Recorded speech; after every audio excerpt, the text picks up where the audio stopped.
पंहिंजी दिल ते हथड़ो रखी दस मूंखे तूं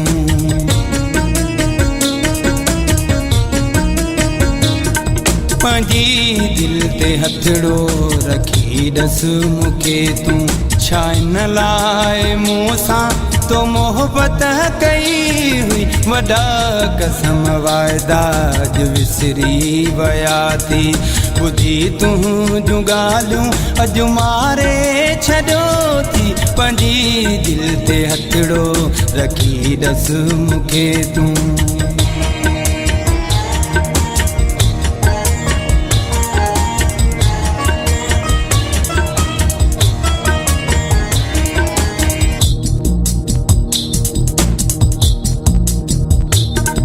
अहिड़ो लिखियो मुंहिंजो मुक़दर मोला गानो वे सुतो लए आ परदेस मूलए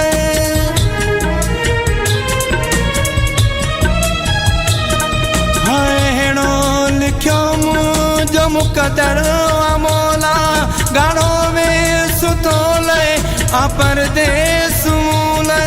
गानो वे सुतो लए आ परदेस मूलए असांखे रुआरे टहक पाण ॾीं थो कीअं पंहिंजी दिलि खे पलियो थी तो साईं पंहिंजी दिलि ते हथड़ो रखी दस मूंखे तूं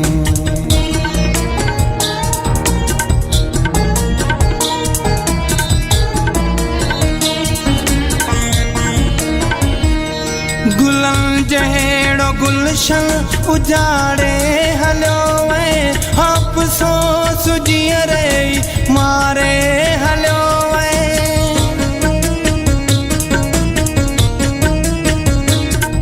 गुलनि जहिड़ो गुलशन उजाड़े हलियो वए अफ़सोस जीअरे मारे हलियो वए अफ़सोस जीअरे मारे हलियो वई मतलब जी दुनिया मतलब जो प्यारा कहिड़े ॾोह में मूंखे गमन में गॾो थी पंहिंजी दिल ते हथड़ो रखी दस मूंखे तूं छा इन लाइ मूं सां तो मोहबत कई हुई वॾा कसम वाइदा अॼु विसरी विया थी ॿुधी तुंहिंजूं ॻाल्हियूं अॼु मारे छॾियो थी पंहिंजी दिल ते हथड़ो रखी दस मूंखे तूं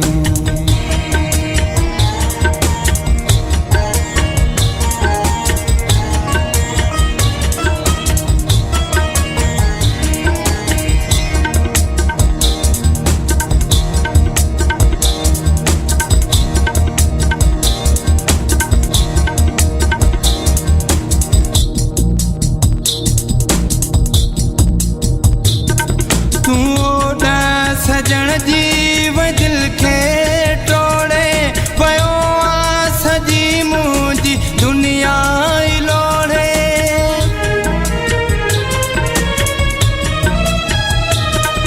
तूं ओॾा सजण जी वह दिलड़ी टोड़े वियो आ सजी मुंहिंजी दुनिया ई लोड़े वियो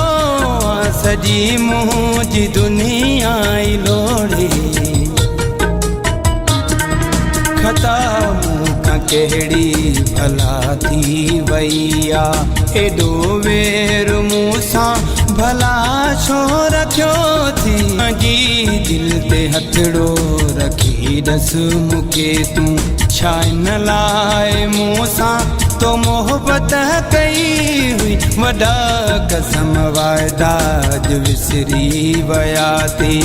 ॿुधी तुंहिंजूं ॻाल्हियूं अॼु मारे छॾियो थी पंहिंजी दिल ते हथड़ो रखी दस मूंखे तूं